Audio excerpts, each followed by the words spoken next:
Okey, cikgu sambung semula ya. Okey, 6.2 Pemisahan Singapura. Okey, Lee Kuan Yew tidak berpuas hati dengan peranan kerajaan Singapura yang terhad kerana dia menganggap apabila dia masuk ke dalam tanah Melayu ataupun ke dalam Malaysia, kuasa kerajaan Singapura itu kian terhad. Jadi, berlaku konflik antara pemimpin PAP dan juga Perikatan dan kempen Malaysia oleh Lee Kuan Yew menuntut hak yang sama rata menimbulkan keresahan di dalam kalangan penduduk. Sebabnya, bila bergabung dengan Malaysia, penduduk Malaysia tu seimbang antara Cina dengan Melayunya. Maksudnya sama rata. Jadi, bila Lee Kuan Yew meminta Malaysia ataupun sama rata, penduduk Melayu khawatirlah hilang hak sekiranya orang Cina meminta hak yang sama. Okey. Yang kedua adalah masalah perkauman, berlaku rusuhan kaum. Sebab apa? Berpunca daripada menuntut hak yang sama. Dari segi ekonomi, Singapura juga menuntut pasaran bersama ataupun common market disegerakan. Okey, Singapura tidak berpuas hati cukai yang diberikan kepada kerajaan persekutuan dan juga Singapura mahu mengenakan kaedah faedah terhadap pinjaman sebanyak 150 juta dalam membangunkan Sabah dan Sarawak. Maksudnya Singapura kata kalau nak bagi pinjaman, kalau nak pinjam duit Singapura 150 juta untuk bangunkan Sabah Sarawak, dia akan kenakan faedah. Maksudnya selagi hutang tak bayar, selagi itulah bunga akan naik. Jadi kat sini menyebabkan Tunku Abdul Rahman rasa sebenarnya Singapura ni tidak mahu pun bergabung dengan Malaysia.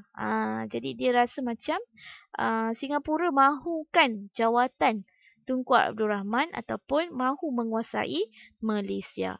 Jadi seterusnya kita lihat para pemimpin Malaysia terutamanya Tunku Abdul Rahman berpendapat lebih wajar kalau Singapura keluar daripada Malaysia untuk elak konflik timbul, untuk kepentingan perpaduan kaum, okey, dan seterusnya untuk kestabilan politik dan ekonomi lah. Okey, tengok ni surat khabar pada tahun 1965, Singapura a danger zone. Okey. Jadinya ini adalah gambar Tunku Abdul Rahman dari Kuan Yew. Pemisahan ini memanglah menyedihkan Tunku Abdul Rahman, tapi dia adalah jalan yang terbaik. Okey, ini adalah pemisahan Singapura. Rundingan dilaksanakan oleh Tun Abdul Razak 1965 Jun. Dan akhir sekali, walaupun gagal dan beberapa kali kita pujuk tapi tak berjaya. Dan akhirnya pada 9 Ogos 1965 bulan 8, kita bawa dalam parlimen untuk kita usulkan bahawa pemisahan Singapura telah diluluskan oleh parlimen. Okey, menurut Tunku Abdul Rahman, pemisahan Singapura adalah satu perkara yang tidak dapat dielakkan. Ia ibarat duri dalam daging dan perpisahan Singapura daripada Malaysia. Okey, keluarnya Singapura adalah untuk tujuan kedua-dua belah pihak untuk jaga kepentingan. Dan kita tak menggunakan kekerasan, kita menggunakan rundingan. Sebab apa? Sebab kekerasan akan melibatkan lebih banyak nyawa yang terkorban. Okay, kita lihat pepatah yang digunakan oleh Tunku Abdul Rahman. Perpisahan Singapura daripada Malaysia ini adalah ibarat duri dalam daging. Okay, awak pernah tak dalam daging awak ni tercocok duri ke? Okay, susah tak nak keluarkan? Susah kan? Dia ada dalam daging pun sakit. Bila awak nak keluarkan pun sakit. Tapi yang mana lagi sakit? Bila dia ada dekat dalam. Nak sentuh pun sakit.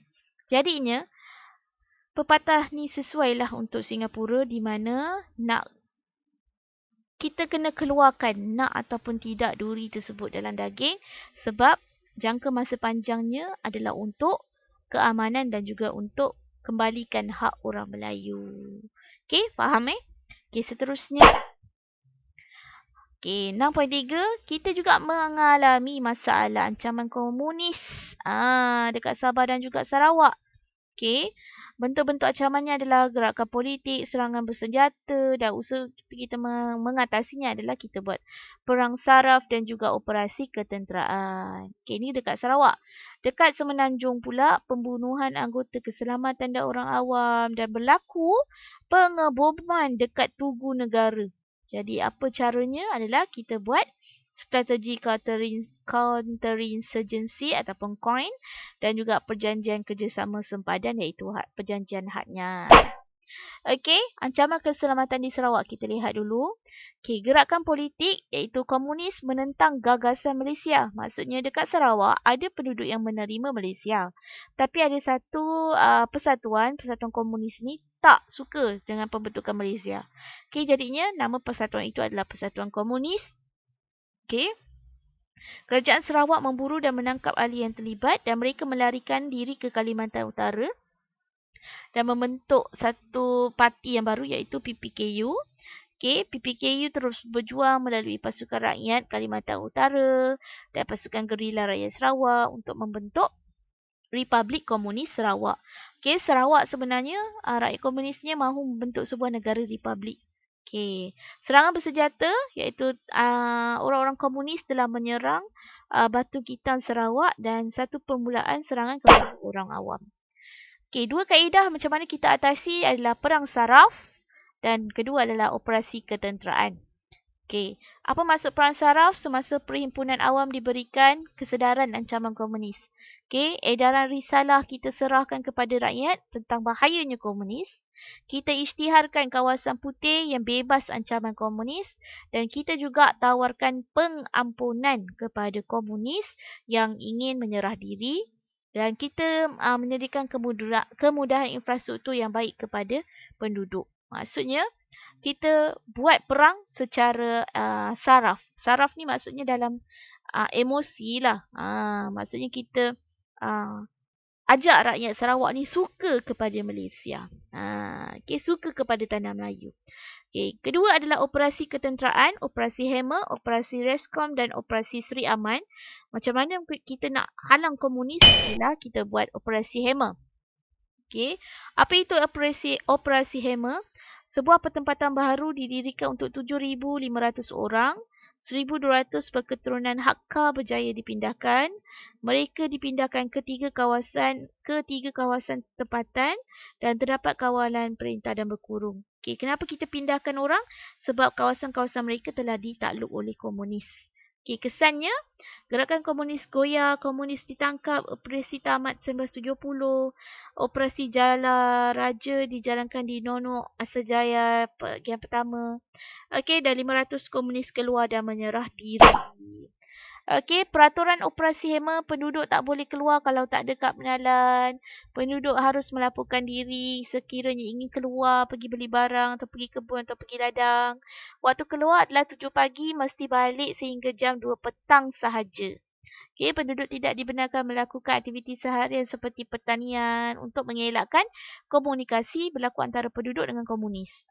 Dan nombor 5, penduduk harus melaporkan kepada pasukan keselamatan sekiranya ada orang yang berkaitan. Okey, ini adalah operasi memindahkan penduduk. Nampak ni nak naik sampan ramai-ramai, tunggu ramai-ramai, nak pindah. Sebab sekiranya mereka duduk di kawasan komunis, habislah penduduk Sarawak ni. Akan diserang oleh komunis. Okey. Menurut Vernelet Porit, nama operasi Hammer diambil sempurna dengan ucapan Ketua Polis Malaysia, Sir Claude Verner. We will hammer them. Let the operation be called Operation Hammer. Hammer tu tukul. Okey. Antara usaha penting untuk halang komunis adalah kita bina pertempatan baru. Dan akhir sekali, menjelang akhir tahun 1965, kerajaan membuka kawasan pertempatan di Beratuk Tapah dan kerajaan juga melancarkan operasi harapan. Apa maksud operasi harapan? Harapan iaitu mengampunkan orang-orang komunis. Okey, ini adalah kronologi daripada operasi Hammer, operasi Ngayau, operasi Sri Aman dan akhir sekali pendamaian antara masyarakat komunis. Okay, kesimpulannya, usaha memenangi hati rakyat menyebabkan komunis tidak mendapat sokongan. Maksudnya kita beri infrastruktur yang baik, kita edarkan risalah ancaman komunis kepada penduduk Sarawak menyebabkan orang Sarawak tak sokong komunis. Orang Sarawak sokong pembentukan Malaysia. Okay, pada 21 Oktober, Datuk Patinggi Abdul Rahman menandatangani memorandum persefahaman. Maksudnya bersetuju untuk bergabung dengan Malaysia dan anggota komunis CCO menyerah